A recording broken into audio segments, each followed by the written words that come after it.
two, one. Hello, ladies and gentlemen, and welcome back to another exciting episode of Inside Movies Galore, where we are continuing the Christmas season. And I have no idea what's going on this season. Jake, why don't you tell us what is in store for tonight? Okay. Well, tonight we do have a bit of a treat for you. We're balancing out our super well-known and kind of overwatched Christmas Story with the underrated 2003 classic film from Satoshi Kon, which is called Tokyo Godfathers. It was his third standalone feature film out of unfortunately only four that he got to make before his untimely death.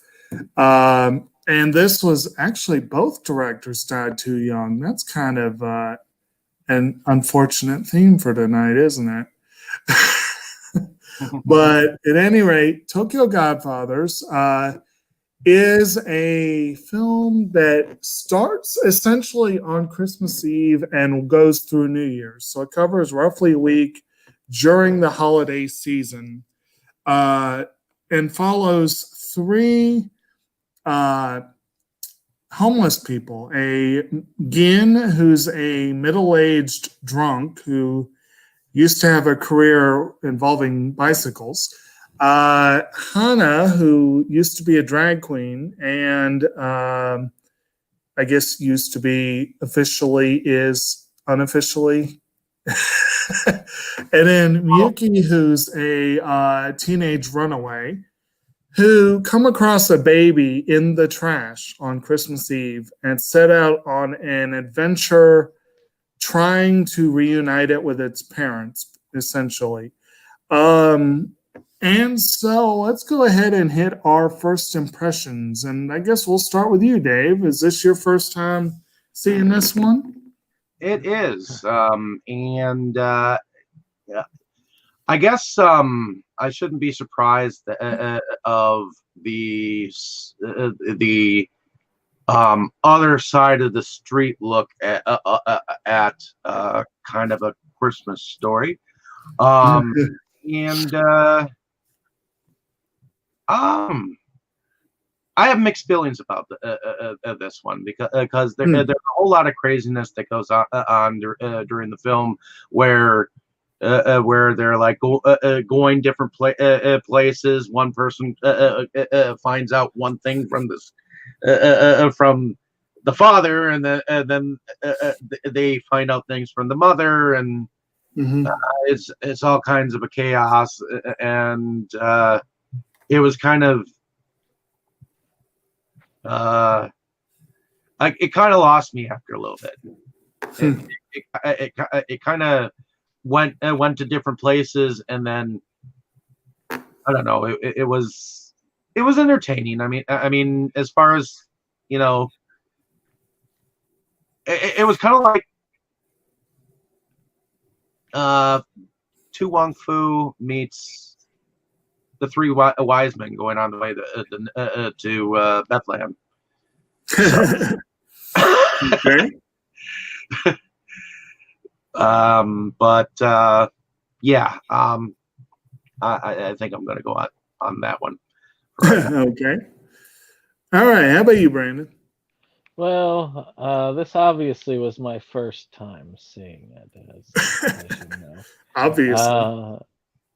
But no, I saw this. I've seen this about twice previously, but for the life of me, I cannot remember when the first time was. It's weird like that. Yeah. But sometimes, but you know how these things are. I mean, sometimes you just don't remember. And in this case, it was one of those things that I just remember watching it and thinking this is a pretty cool one that's very good for the season, be it Christmas or New Year's, because it kind of takes place in between those. It's and I think I watched it after I saw Perfect Blue, because Perfect Blue Yeah. and Paranoia Agent were my introductions to Satoshi Kon. And I'm pretty sure that I saw it there, but I could have also heard of it from all the advertisement I had seen in the various magazines I had seen at the time, because I saw it not long after its DVD release here in the States, because I remember seeing lots of advertisement for it and getting it based off of that. Unfortunately, it's hard to say, Right. what's going on with it, because, well, I'm still not quite certain as to when. But I did like it. It has a unique style and look to it that is very much Satoshi Kon. And we'll get into that as we go. But very much a nice one that should be watched at least once, maybe every other season, if not every season. Right. Yeah, I agree with you on the advertisement. Now that I think about it, because you tried your darndest to get me into anime toward the latter part of my college career. So this would have come out right when I was primed to see a whole bunch of new stuff. And I do remember seeing the advertisements. And they actually promoted this one heavily over here. The first two public showings were actually in the US before they had its official premiere. I think this one primarily takes place in and around Shibuya, if I'm not mistaken, and that's where they premiered it in Japan. But the official Oscar bait release was just a month after the Japanese release. But then they buried the actual release in January, which is weird for a Christmas film. But Yeah. but this one did get a little bit of a re-release with the new Shout Factory release and what have you. But I want to say, and you can correct me if I'm wrong, but I feel like you showed this to me the first time I saw it. It very well could have been. I could be wrong. I don't know for sure, but yeah, you're right. We were introduced to Kon. I think you showed me Perfect Blue and Paranoia Agent. Like you really got it. And I already knew by reputation. I had long been familiar with Millennium Actress by reputation, but and Paprika at this point. So I think Tokyo Godfathers was probably the last one I came to in terms of actually, but I could be wrong. I can't remember the particulars either. What I do remember is that this was probably my third viewing. I've had it in my collection for some time, and I know I watched it at some point. It may be my fourth viewing. It's not one I watch every year, but it darn well should be. It's one that I would happily put on if I had time to just sit and watch all the Christmas movies I want to see. And it may eventually be one. It does kind of grow on me with each one. And I honestly, I'm going to differ a little bit from you, Dave, although I will admit my first viewing was probably more chaotic. But I feel like of Kon's work, this is easily his easiest to follow. It's probably his most accessible work in a lot of ways. Because Perfect Blue gets really trippy and weird. Paranoia Agent gets really trippy and weird, and so does Paprika. Although I really understood Paranoia Agent a lot. So okay. Well, that one also had a little more time to deal with it, I guess you could say. This one happened on a pretty fast clip.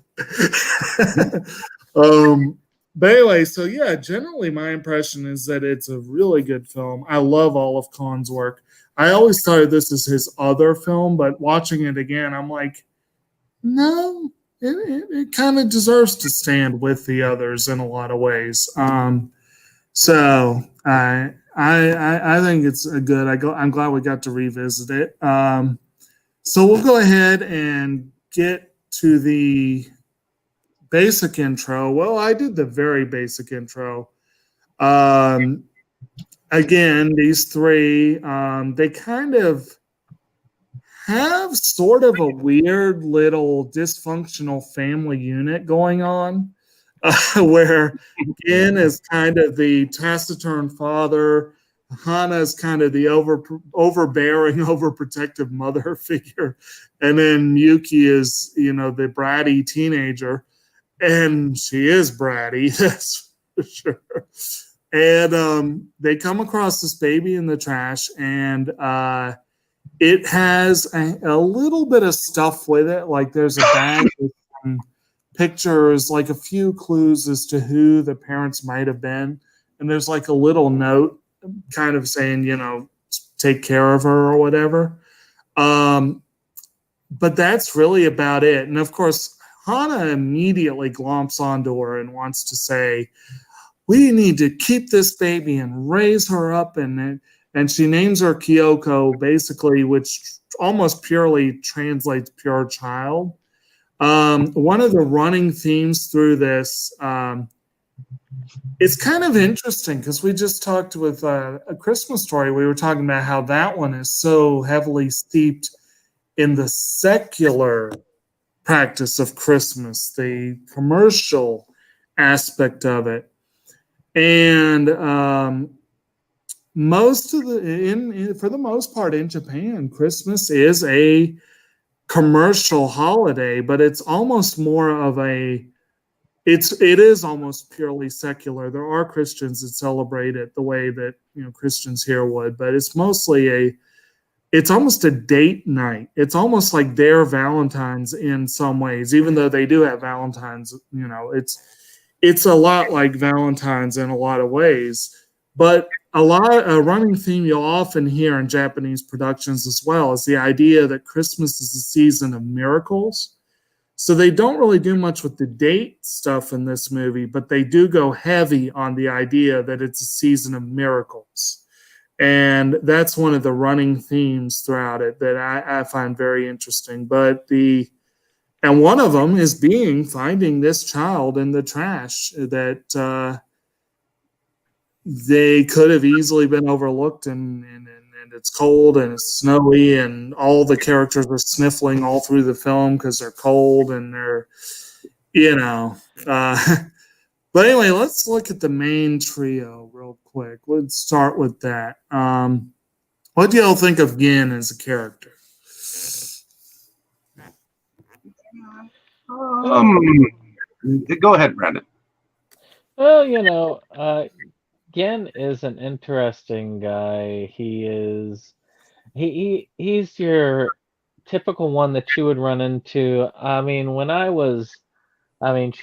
in a city, you see this type of individual.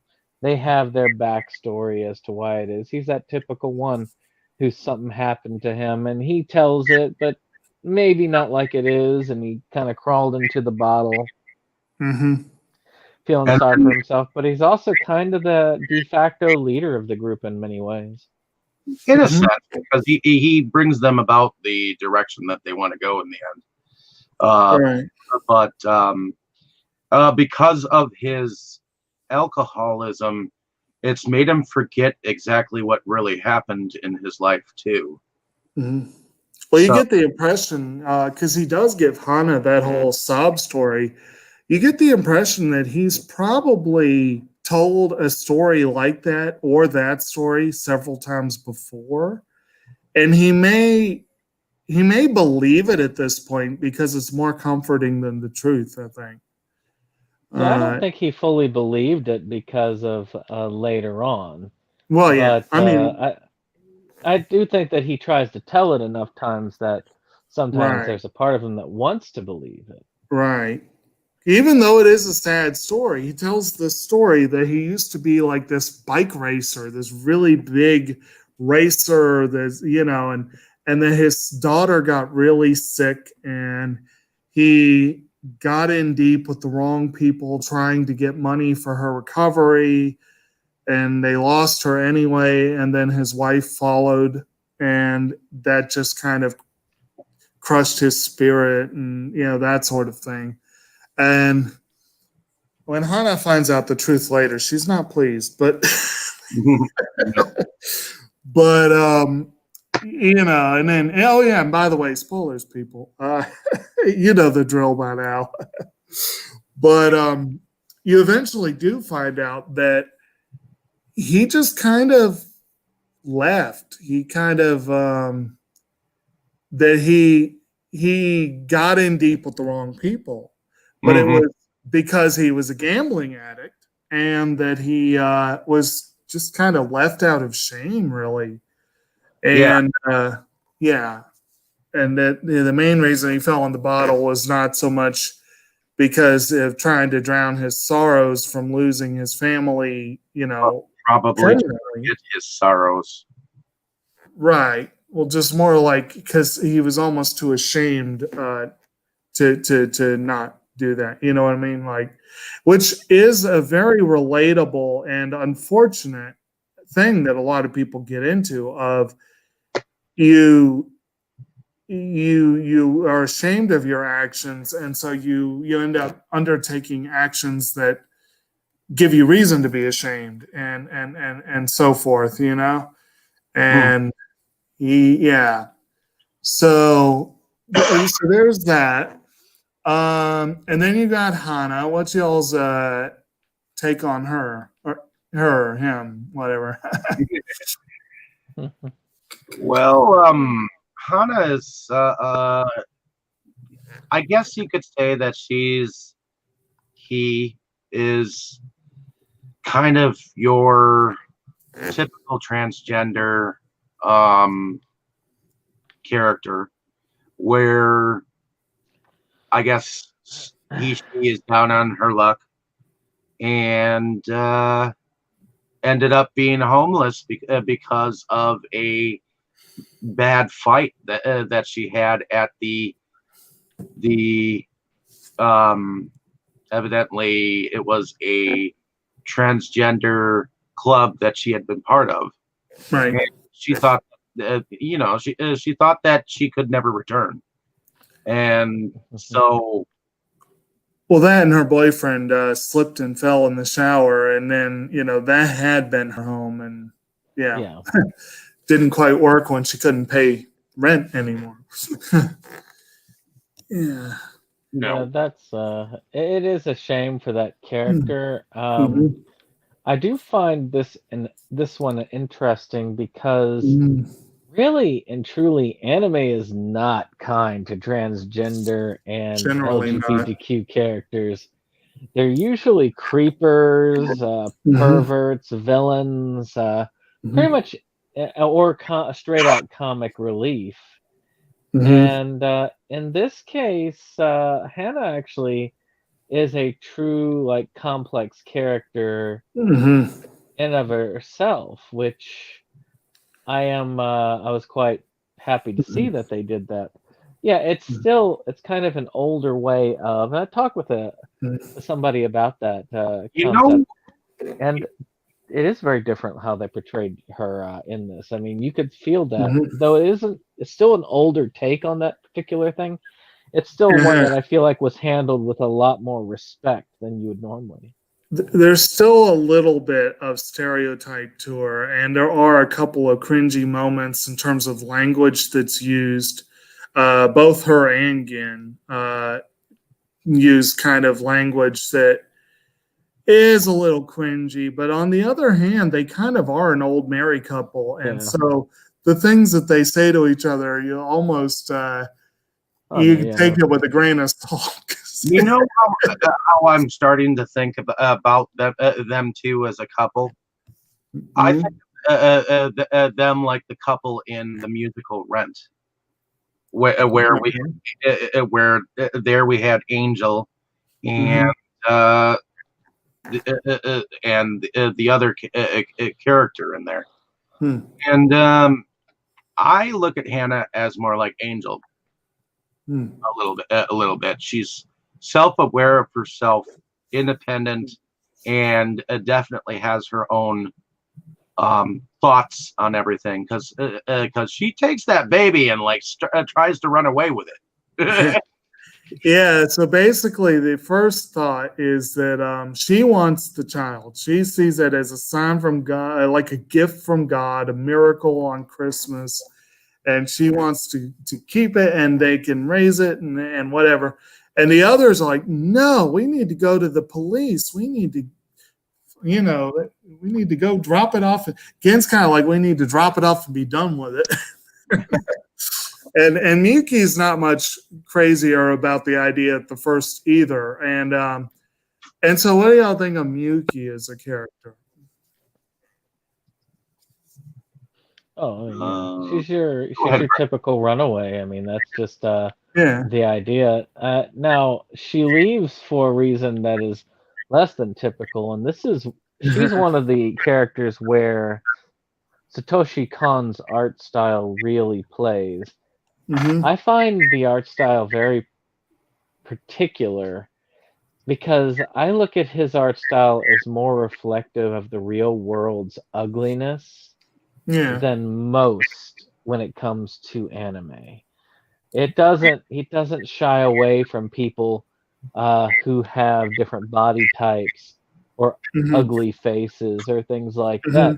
It's like it is a very real and gritty style, and her story just really kind of makes you wonder. I mean, they're about basically a cat that got lost or was, given away by parents, so she ends up stabbing the father over it or something like that.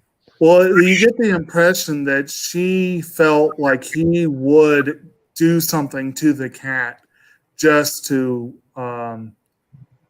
like she didn't trust him. And you don't really entirely know why there was that rift between them. But when the cat goes missing, she blames him.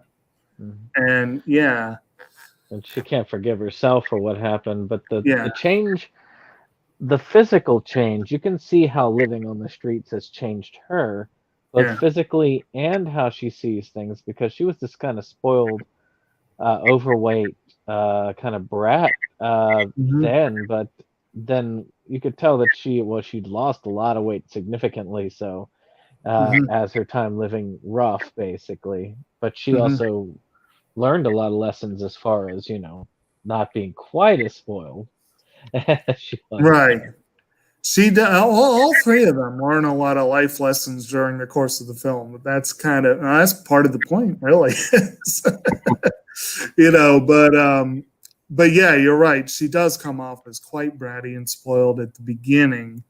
And even when you meet her at the beginning, she's still pretty bratty and self-absorbed and doesn't really, she doesn't want essentially another mouth to feed with their little group.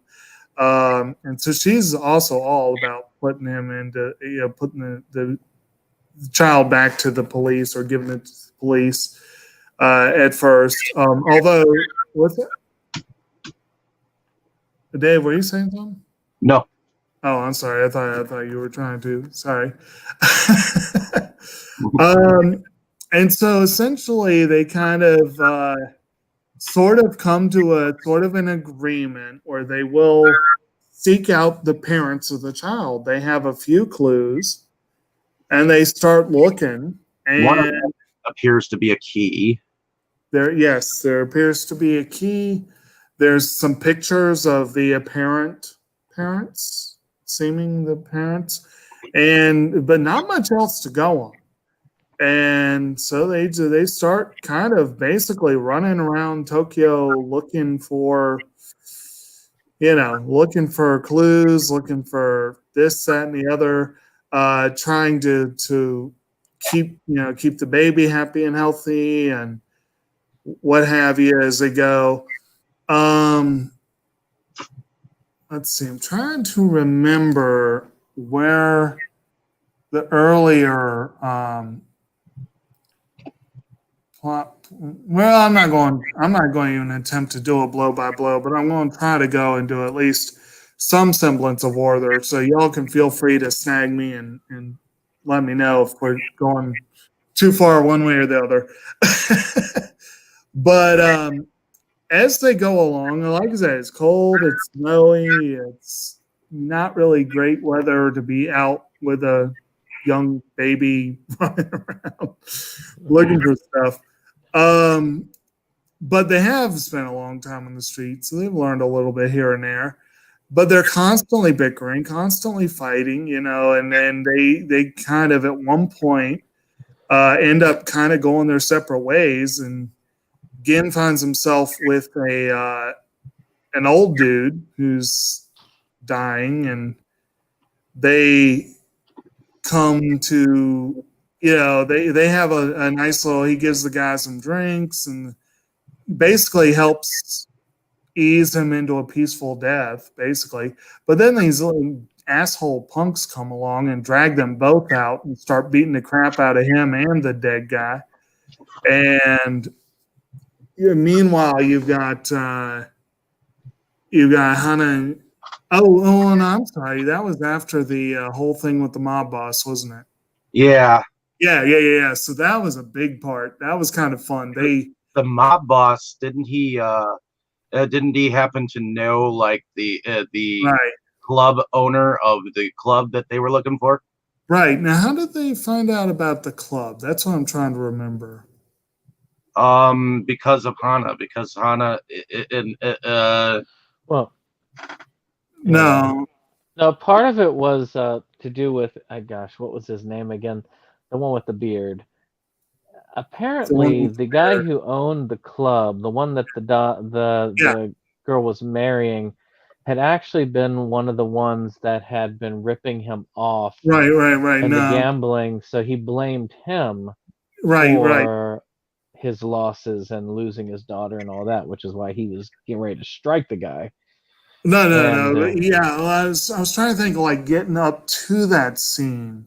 Like, I'm trying to remember what tipped them off about the club in the first place.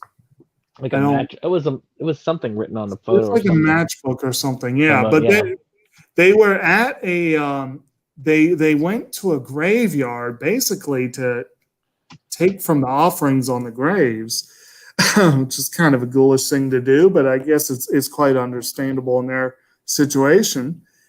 And I believe it was as they were leaving the graveyard, they found a kind of a tubby older dude under his car. It had rolled back on top of him. And so they basically saved the dude.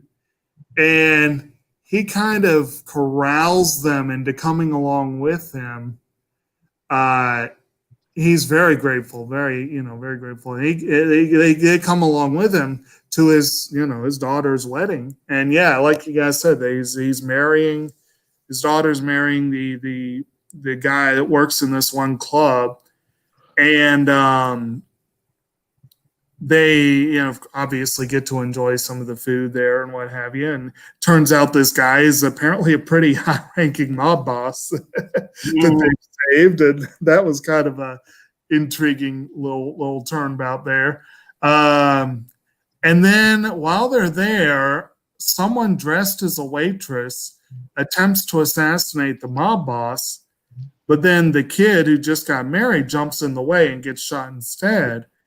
And in his panic, the guy, who's actually a guy dressed as a waitress, captures Miyuki and the kid and takes them hostage. And so that's one of the reasons why, Hana and Gin are kind of like trying desperately to find her. And I believe that was when they split up. They had an argument and split up while they were looking for her. And meanwhile, she had been taken to this hovel where it turns out this kid is like this Latin American, or I don't know, Latin American, but like Latino immigrant, who I kind of thought was a nice touch that they only spoke Spanish and it wasn't subtitled. And so it showed Miyuki's confusion because she could barely communicate, but it's kind of weird that he kidnaps them and then basically hooks them up with his wife, girlfriend, someone who has a baby of her own. And she happily takes them in, gives the baby some milk, and this woman and Miyuki end up kind of bonding, even despite the language barrier. And it's kind of a nice little sequence. I find that very intriguing. I did like that concept there because oftentimes when someone speaks another language and can communicate with them through body language, you know, and I think that's kind of an interesting concept, meaning that you know, there is a universal language, you know, of understanding between different cultures and different peoples, and I like that. Right. Yeah, it was a fun little thing, and it was kind of interesting that one of the things that finally started happening toward the end was they both realized that they both knew just tiny bit of English, not very much at all, but just enough to slightly help that communication. Because I know enough Japanese and enough Spanish to know there's very little overlap with those. But it was kind of interesting. And of course, Hana finds them. And at that point, then they go, you know, searching for Gin. And I did like I said, he gets the crap beat out of him. And then there's this interesting part where he seems like he sees this vision from heaven, this angel. And I always like that part. And she's like, would you like me to use my magic on you, or would you like me to get an ambulance? And he's like, ambulance. And then she stops her foot. You jerk. I just thought that was kind of funny. And then Hana goes back reluctantly to the bar where she used to work, and the proprietor lets her in, like, oh, Hana didn't, you know, surprises the heck out of her how much she missed her, and then they're surprised again when they find Gin sitting there recovering, the woman who had or woman I guess that saved him, apparently is an employee at this bar. And so so they get reunited there. There's this long thing where you hear Hana's backstory, and you get to just nice little character development scene for her, but also a little bit for the others. And okay, y'all have to help me where they go from there. But I think there was something, they triggered something in their mind on their search. I'm trying to remember what was triggered by that sequence. But something gets triggered to help them along with their search. Was that when they saw the newscast?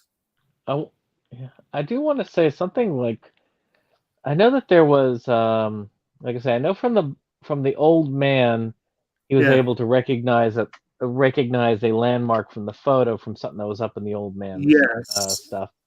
And I know from the family that kind of like shot the person and took Miyuki hostage, they ended up getting another lead as to where this person was, even though they were also working on the lead because the supposed mother had worked at that one place that they were at. Right. So it was like just little bits of lead, and I can't remember what the lead was at the. Somewhere in there, you saw the newscast where you saw that the baby had supposedly been stolen from a local hospital. They were doing lots of little hints here and there. Yeah, and then so basically, what's that? I said there were definitely little clues. Right.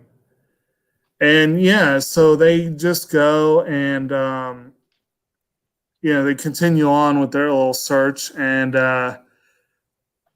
somewhere in there, I feel like it was probably around this point where they were kind of hanging out in that store, and they get kind of pushed outside by an irate customer, and then all of a sudden this ambulance comes crashing into the store and would have killed everyone if they hadn't been outside. Yeah. That customer was irate at them because they were just being, it's you know. Actually, I found it hilarious how the person, the ambulance driver, comes out of there like, "We need an ambulance." Yeah. And There then the is a lot ambulance. of But that's a part of Cohn's. That's a part of Cohn's sense of humor. You see it throughout.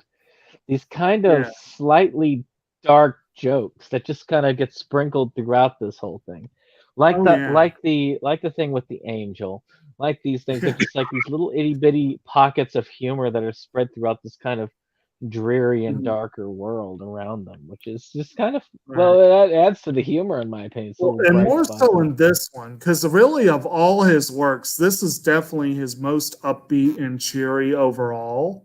Yeah. Most of them have that humor scattered throughout, but it's more like you got to look for it a little bit.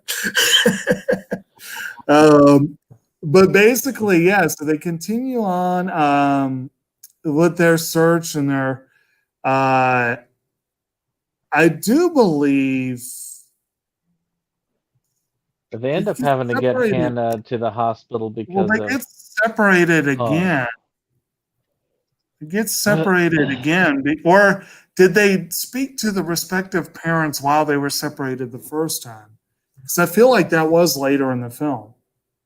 No, I know that he confronts the father. Yes, he confronts the father and they confront the mother. Or don't confront her, they save her from jumping off a bridge. Yeah. well, and I that's kinda like not it. They're talking on the bridge and she's just climbing up to jump off in the background. Right.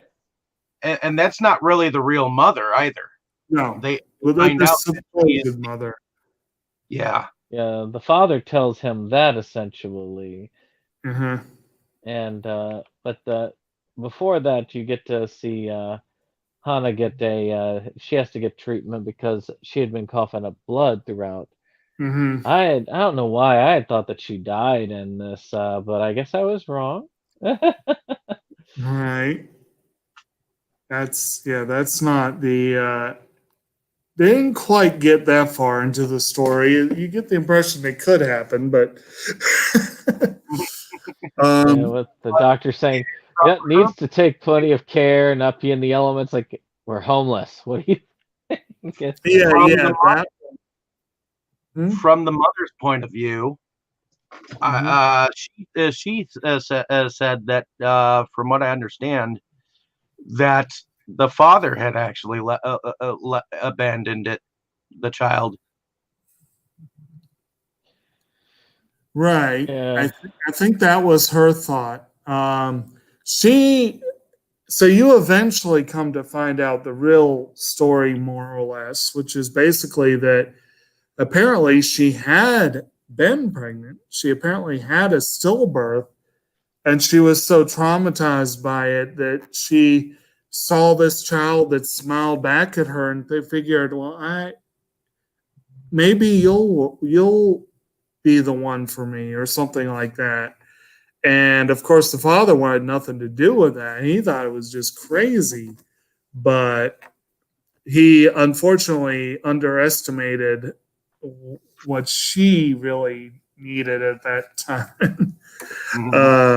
So there's, she tries to jump off a bridge there, and later on, she tries to jump off a very tall building, moving up in the world in a sense. And then he tries to talk her down unsuccessfully, but that's where you have Miyuki successfully getting her to at least almost do it. Almost got her to not do it. And then, they all.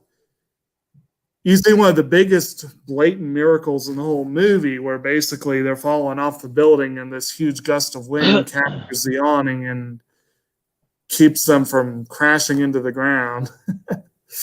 And that was a pretty crazy little bit there. And ultimately, they all return to the hospital. What's up? They all end up returning to the hospital, and apparently the respective parents have now turned around and told them that they want them all to be the Godfathers. Right. Well, yeah, jumped ahead a couple bars. We got to mention that Hana and Gin are actually injured and recovering, and Miyuki is watching over them, and you get the parents approaching with their and kind of sort of arguing like the policeman, they want to meet the people that saved their baby, and the policeman's kind of not really arguing but kind of like surprised at their level of interest, and they're like yes, we'd like to name them the Godfathers. And then of course they open the door, and the policeman happens to be Miyuki's father, and so there's that nice little reunion at the end that's left quite open-ended. They don't really say what happens, but it's kind of in a sense, everyone kind of gets their own sort of closure at the end. Everyone ends on a happy-ish note. But, Khan would never end a movie with definitive ending. I don't think he ever did. But yeah, so it's kind of cool in that sense. I'm trying to make sure there were no like major plot points that I really want to hit that we skipped. Can y'all think of any? I mean, we hit Miyuki's finding her parents, which Right. was interesting because the police officer just happened to be her father that was there. Right. And that's a nice way of ending things. I mean, and of course, him finding his daughter, the main guy, like finding his daughter, which yes, we did kind of miss that. I think the parallels. You've got a lot of parallels between what happened to him and what was going on between our couple that stole the baby. Right. Because like him, this guy was gambling and kind of paying little attention or care. Right. And it's a sad thing. Well, that was the part where he got clued into the guy's gambling habit. Was kind of a funny moment because they've got this bombed out wreck of a building, which is where they used to live. And they had someone made some comment about, is this the building or something like that? And then I think it's Gin who takes the key, steps back out of the rubble, goes around and opens the door. And yeah, it's like the door is like the only thing still standing on the building. And I believe it fell down after he opened it, if I'm remembering correctly. So again, kind of that dark humor that you get. But he did find a paper in the rubble that kind of clued him into the guy's gambling habit. And I believe that also gave them some clues as to where to look and whatever. And yes, I did mean to mention Kyoko when we got to her, because Kyoko the baby is not the only Kyoko. Kyoko was Gin's daughter's name. And when they go to the hospital for Hana, you had that nice little scene where the doctor's like, oh, rest and stay out of the elements and all that. And then, walking down the hall, he runs into a nurse who is his daughter. And actually, it's when they're paying for the service, which he ended up having to pay the money that he had been saving up for her to make up for all the wrong he did. Yes. And he ended up having to pay that to pay for the medical. And when he's paying it, that's when he realizes who she is. Right. Yes. Yeah. And they have a pretty good little heart to heart. A nice. They reconnect. I mean, obviously it's awkward, and this is where Hana learns the truth and storms off in a huff. And they could have easily had her hating him, but I did like that he actually had her not necessarily hating him, but actually wanting to get a connection again, which was nice. Yeah, like after she stormed off, she kind of explains to Miyuki that half of that was show. That like she understood it was he needed that push. Which is true. I mean, again, they're like an old married couple. They know each other really well. And it's kind of honestly, the character interactions and the character dynamics are one of the really fun things I think on most of Khan's work, but definitely with this one, because it really does come down to the relationships. And Brandon, you're right. You talk about like parallels. Like one of the themes of the movie, you could definitely say is the importance of what may appear at first to be coincidence. Like you see things that are strong parallels that are seemingly random, out of the blue coincidences that actually have, some relation to one another. They're almost on a, even though the baby makes its appearance in the trash, that's where you first meet the baby. You've got to admit, watching this movie, that baby has, as they say, the devil's own luck.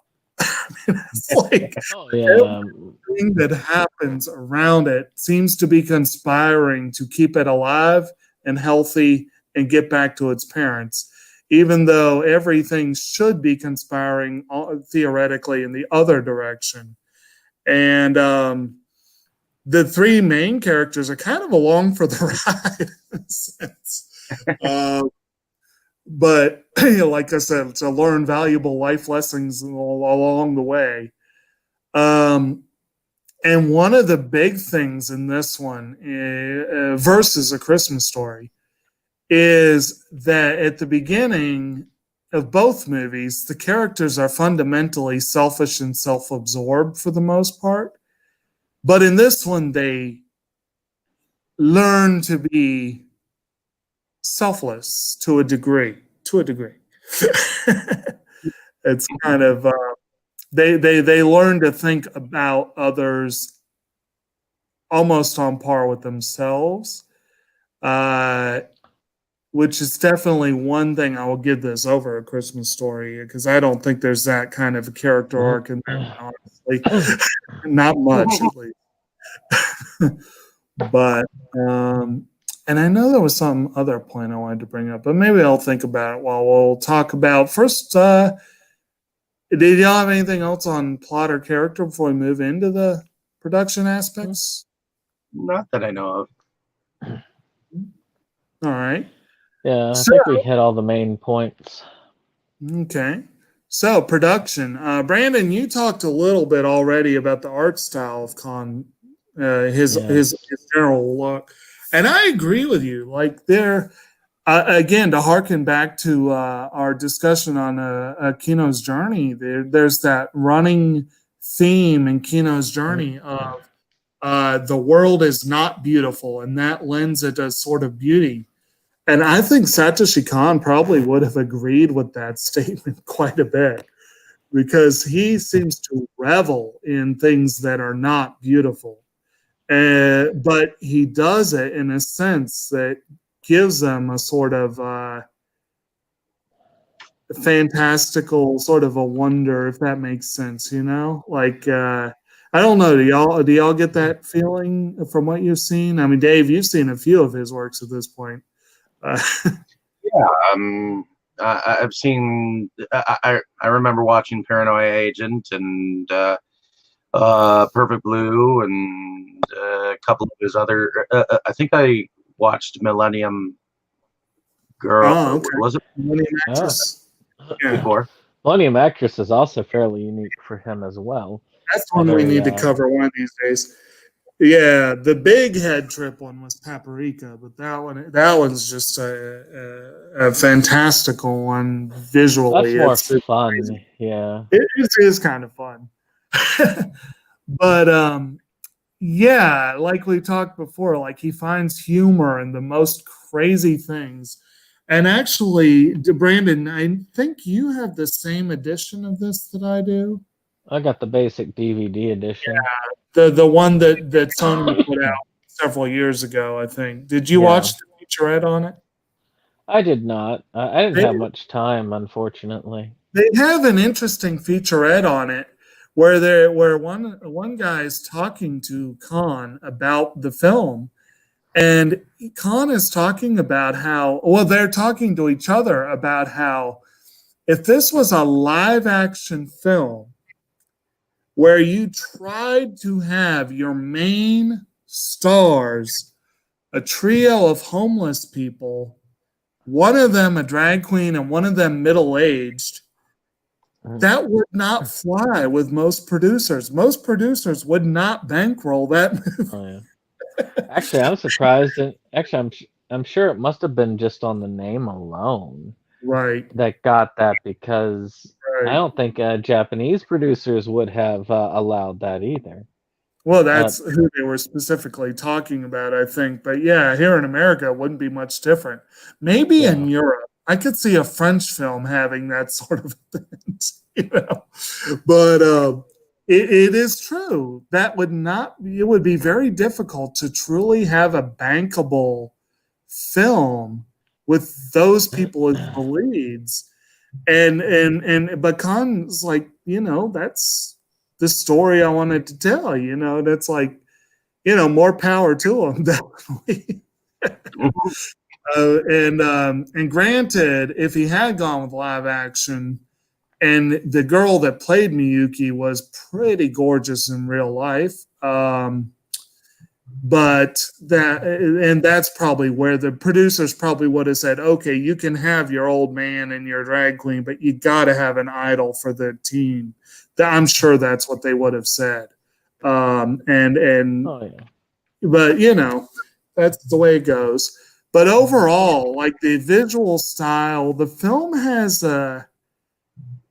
it's a very warm color palette for the most part. Like, even though a lot of it is like in snow and at night and that sort of thing, it's like whenever it's well lit or inside or whatever, it's a lot of warm, a lot of earth tones.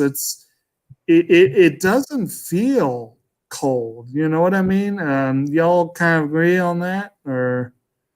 Yeah, I agree. Yeah. And then the actual overall, there's tons of detail. Like, even though the characters get kind of ugly and they have some really exaggerated facial expressions, I do think that overall it is a very nice film to look at. I kind of want to get the new edition and see it on Blu-ray and what have you. And I'm curious about the English dub. I'm sure it's probably decent. But it's just I don't want to pay right now. I don't feel like I want to pay the $18 to $19 for it. It's not a bad price for it. And anyone at home who doesn't have the movie, $18 is well worth it. But if you do have it, if you don't have it, But and then what do y'all think on the music for this one? Like, for instance, the one thing I thought was interesting, and it goes along with the art, was at the end. Where he has the dancing buildings with the cheery kind of tune at the end, which I found, again, something that is unique to him in many ways. And I love that. And the music itself was pretty well composed for what they were doing. But that one just always is my memory. Yeah, that is a memorable ending sequence, yeah. And of course, they have Beethoven's Ninth dubbed over with some sort of Japanese vocals that I did not really understand. But what's up, Dave? I didn't mind the music at all while it was going on. I think it went with the flow of the film. So I do have to say that I will probably have to watch this at a later date, just to, you know, just to maybe unconfuse myself with some of the details maybe I might have missed this first time around. Right. Yeah, and again, I'm going to be watching this again. I'll probably, I like my edition, but I think I'm going to look at the new one. If it has that same featurette, it might be worth doing a straight upgrade. And if it doesn't, it might be worth holding this and getting the new one. I don't know. We'll see. Most But of Satoshi Kon's deserve a Blu-ray upgrade, I right, think. I think they do. But at least it's not hard to get. And I hated how Perfect Blue for so many years, and Paranoia Agent for that matter, were so hard to get Really? for a while. This one was out of print too, because I think Sony Columbia Pictures was the only one that put it out. And they didn't keep that in print. I don't know with Millennium Actress. I think Paprika is the only one that's been consistently in print. And by the way, if you haven't been watching Septum Sen versus the World, which you should, you would know that Paranoia Agent is getting a wide release regular Blu-ray edition next week, which is going to be up there. So again, it's great to see a lot of the works back in print. What's that? From where, by the way? Shout Factory. Yep, there you go. Or no, I'm sorry. Where I'm thinking Millennium Actress. Funimation, I think. Funimation, I was thinking, yeah. It's not a terrible price for it, really, and it's a Blu-ray edition. It's not that, but then you can also get an edition with the stuffed animal as well, if you really want. Or you could get the Steelbook at Best Buy, which I'm still tempted by. The again, all of these I would like to have on Blu-ray.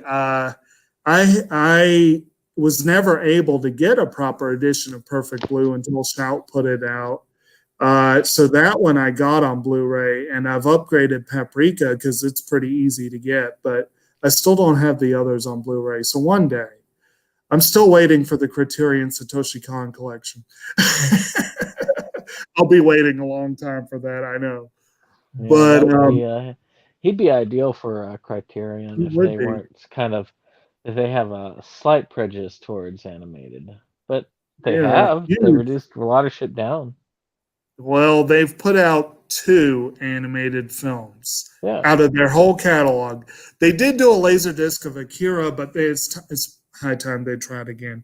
But anyway, I do want to make a couple. I personally love the music for this. It's real upbeat. It fits what I think is the mood nicely. It does nicely, and I agree with you. I love that ending sequence. But 2 really funny notes on that. One, you did mention not long ago, Gunslinger Girl. Beethoven's Ninth was also featured in that. And in that one, I believe they had Italian lyrics, if I'm remembering correctly. And in this one, they have Japanese lyrics. And it's really interesting hearing that song turned into a song in different languages. I really enjoy that. I think that's a lot of fun. And then the other thing, it's kind of funny. Person I was watching this with seems to, at least twice in the past month, has asked, isn't that song from Clockwork Orange? And I'm like, yeah, I know Clockwork Orange. You hear frequently Alex DeLarge talking about hearing a little of the old Ludwig van. Actually, it was the 5th symphony that was played. The 5th was featured heavily, but I feel like there were some other pieces of Beethoven's in it. But it just amused me to think of it in that sense.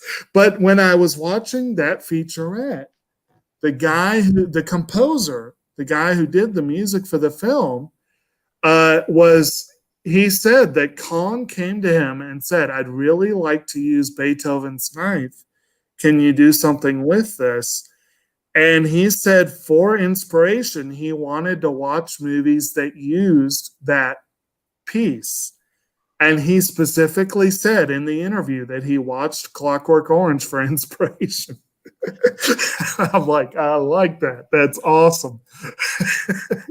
I mean, who wouldn't want to watch Clockwork Orange for inspiration? I know. It's great. Well, I mean, Heath Ledger did for Dark Knight, and that certainly worked out nicely. A lot of people seem to find inspiration in that film. Probably not always for good, but but another film we'll have to hit one day. That is a classic there. And then I guess that's probably most of the production aspects that we could really talk about. Yeah. So they did do, in watching the featurettes, I learned a little bit about the way. I've always wondered exactly how camera work works with animation. And one thing, for example, that they said they did with this that I found interesting was that they animated each scene in different planes. So you'd have like a foreground, middle ground, background, whatever. So you had several different pieces animated separately and laid over top of each other, so that when you moved the camera, the images moved like you were actually moving a camera across a scene, which wouldn't happen if they were all like on one still image. And I was like, okay, that explained a lot to me that I didn't know before. So I appreciate that little bit of the interview.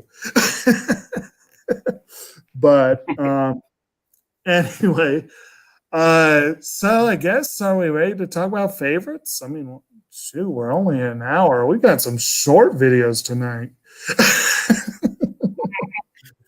But yeah, what's up? Which is better in the long run. Yeah, I think it is. It is a shame we didn't have more people to enjoy this one tonight. But you know, it is what it. You know, that's what happens sometimes. But like I said, do we want to talk about favorites, scene, moment, character, what have you? Dave? I guess as far as characters go, I kind of liked the irate customer that was for some reason. The fact that he was shouting at them for just, existing in his presence. That happens, yeah. Sadly, that happens more often than not. Yeah. Actually, that definitely, when you're dealing with people who are not exactly of means, as it were, yeah, you'll get some real assholes out there. This guy was not the worst I've seen this week. I actually just finished reading the Paramount War arc in One Piece, and that whole the whole Luffy Ace origin story, I'm like, okay, those people treated the homeless even worse than this guy did. So it gets worse, but this was more like what you could expect to be kind of pushing the envelope on real life, but not quite, because I know people go further, unfortunately. But anyway, so that was your favorite character. Did you have like favorite moment or scene or anything like that? I guess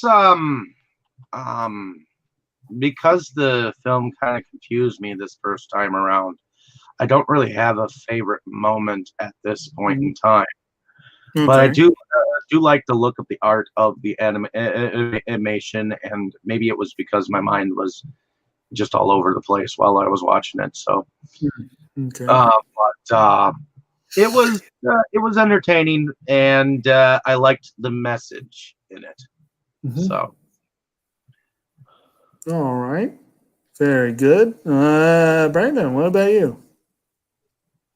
Well, let's see here. To me, I like a lot of little comedy scenes. Like the angel scene, or the or even the ambulance scene, where you've got where basically he comes out and says, "We need an ambulance." Yeah. the little scenes like that I really like. I love those little touches. Right. Okay. Did you have a favorite character? Or?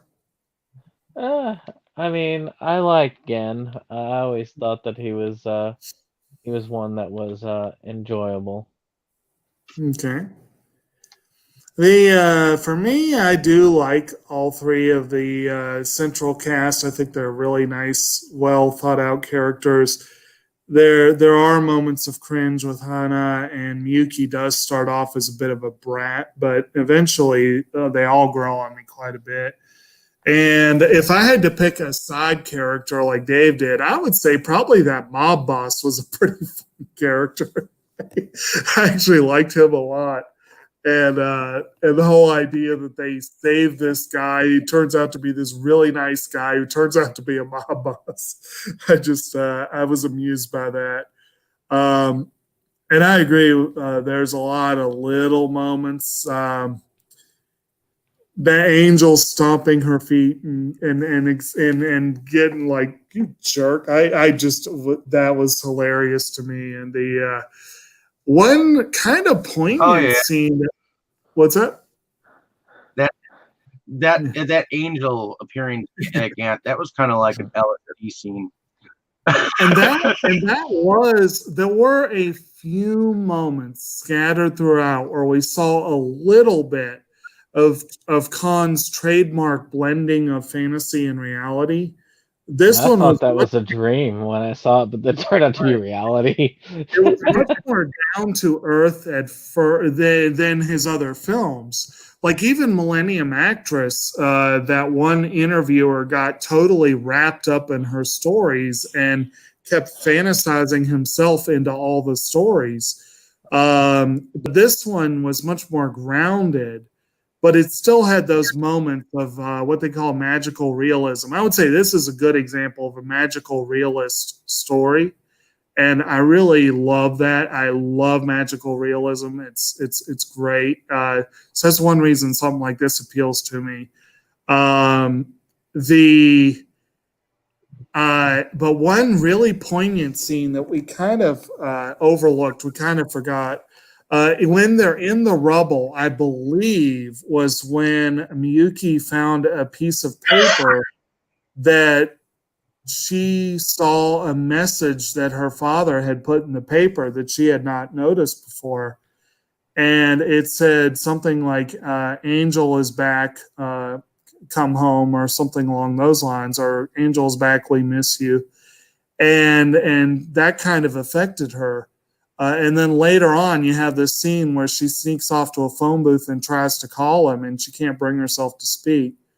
And I just like that scene. I thought that was a really nice little moment for her. Probably not my favorite of the film, but I felt like we needed to at least mention it. And I'm trying to think if there's anything else critical. I think we've hit most of what's critical. Yes, all right. So, it's kind of weird. Without all the random segues, it goes a little quicker, doesn't it? Darn, it's the strangest things when you follow the plot. Anyway, so I guess, are we ready for outros? Is that it? Yep.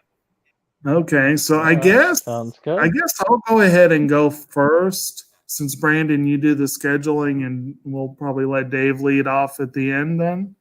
Yep. So I'm, of course, Kotobuki Jake. I am the co-host of Septum Sin versus the World, and we do our weekly what's coming videos, and we've got our nice pickups, and we got a lot on the pickups this week, and I know for the next probably several weeks we'll have a lot of fun stuff to talk about there. Yeah, a lot. And as we alluded to last week, we did our discussion on Kino's Journey, where we had a similarly slimmed down crew, but we did end up having a nice little chat with Mo, and Kino's Journey is a phenomenal series, and the remake was pretty decent. So check the talk out and then go check out the series, hopefully, or vice versa, whatever works for you. And of course, this week we continued on with our Friday the 13th, but Brandon will tell you more about that. All right. Well, so I'm Septum Sen of Septum Sen versus the World. Of course, we love physical media here. That's our biggie when it comes to this sort of thing. Though we like to do a few other things, movie reviews, see Sebastian's Unholy Flesh, as a matter of fact. We also have other various projects that go around with our Friday 13th series continuing this Monday that we did, which of course I have yet to post, but it will be posted today. Matter of fact, just today, actually tomorrow. Just today, though, we did get our new releases. It's up and about. I just haven't advertised it. And we'll have our pickups coming up as normal. But I also end up talking about this particular channel and help schedule the new and upcoming films that we will discuss. One such week will be next week as we continue our holiday theme with Jingle All the Way, our lovely film with Arnold and his journey to secure that popular toy. But our main show is going to be Take the Money and not Take the Money. I don't know why I keep wanting to say that. Trading Places with Eddie Murphy, I believe, and Dan Aykroyd. Is that right? Is it Eddie Murphy? And led by Mo, hopefully. He does plan to try and be there for that. So we've got some fun stuff, of course, continuing with our holiday work. So I hope to see you all with us next week. And of course, if you really enjoy these discussions, you should also check out next Monday's discussion as well, as we will finish up our Friday the 13th with Freddy versus Jason and the Killer Cut. So a lot of fun stuff is coming up. Check out all those discussions, and I will pass that over to Dave. Awesome. Oh, one thing first, because I forgot, because they might be viewing this. Anime Collections Inc. were the ones that did help pick this and help take this movie up to where it is. I'm hoping that y'all are listening to this. And we do have others that do vote on these, such as Movie Collectors and Talk Movies with Us and Moe's Tavern. If you get a chance, you should visit these sites on Facebook. Try and join one. Maybe you can help us decide what we're going to discuss in the future.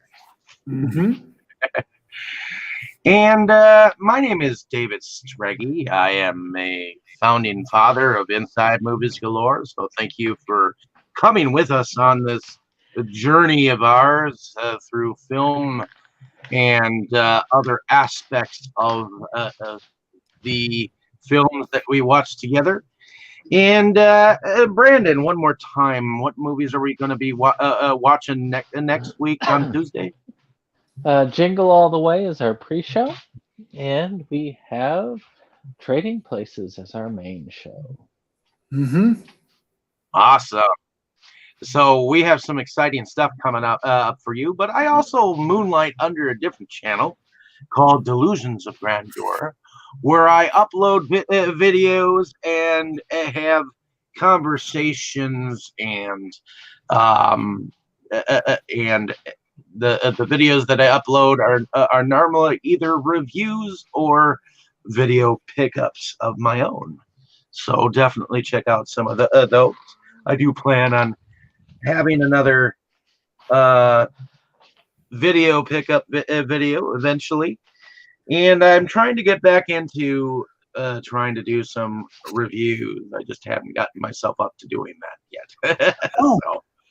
I just remembered. Sorry. Oh, if you need something, yeah, sorry, get it. Sorry, I didn't mean to step on you. I just remembered something about the film that I wanted to make sure I mentioned, which is that it's a very loose retelling of an old John Ford film with John Wayne called Three Godfathers. And I need to find this film and watch it. But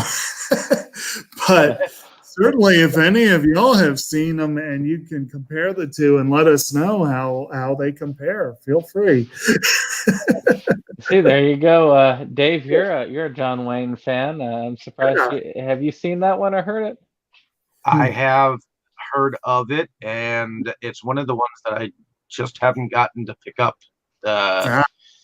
and watch. I think I might have actually seen it back in the day, but my father used to watch a lot of westerns, and it's hard to pick and choose which ones are which. And when you watch John Wayne films, some of them just kind of jumble into the next one. So I believe you're right. But it is interesting that it was from a John Wayne film. So that's cool. There's a lot of parallel between westerns and anime, as we've discussed before. Like, a lot of the samurai films lend themselves very well to being remakes of westerns or vice versa. And every now and then you'll see one like this that's not a samurai film, but they decided to still say, we could play with that genre. One of these days we need to talk about like films that are remakes or remade from particular films, like Yojimbo and Fistful of Dollars, or stuff like that, All righty. Well, definitely, ladies and gentlemen, you can check out either one of those two films, The Three Godfathers and Tokyo Godfathers. So I think you should definitely give those a chance, and maybe tip your Walmart greeter to help the people who are less fortunate than us. So, in any case, thank you for listening. Have a great day, evening, or morning, wherever you are, and appreciate you listening. So, like, share, and subscribe, and good night, everyone. Good night, all.